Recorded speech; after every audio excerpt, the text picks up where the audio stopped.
aí, galera? Quero ver hoje todo mundo curtindo e comentando. Alvin, hoje, esquilos aí. A festa na sua casa. Aê!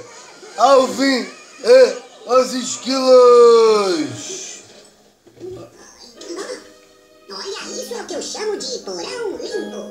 Alvin, peguei você com Galera, se vocês, as casas, galera, é novo e não é inscrito aqui no meu canal, aqui no YouTube, galera, se inscreve, ó, se inscreve aqui em cima, aqui embaixo do vídeo, da galera. Deixa o seu like aqui embaixo do vídeo, da galera. É isso. É que me ajuda bastante na divulgação, né, desse vídeo. Será que o Simon sabe disso? Não, eu acho que ele não sabe. Aê! Alvin e os esquilos. Eu li. Valeu. Mas primeiro eu tenho que... Se inscreve aqui no canal, tá, galera? Nós temos vídeos novos, galera.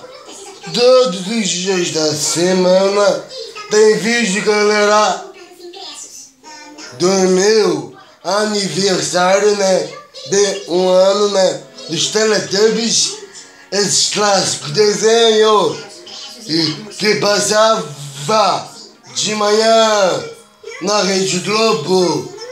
Se vocês, galera, não assistiram, eu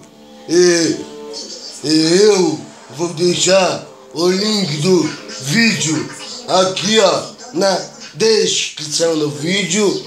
Curte lá, tá, galera? Curte lá que dá trabalho para fazer. de pelúcia? Não. Isso é um equipamento secreto de espionagem de última geração com tecnologia de ponta. Eu quero um abraço. É igual aquelas câmeras pra vigiar babás?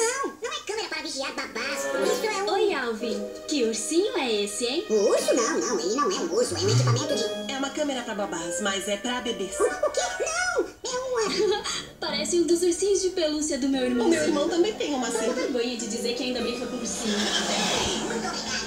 Galera, se você gostou, né, desse vídeo, né, já vai deixando o like aqui embaixo do vídeo, né?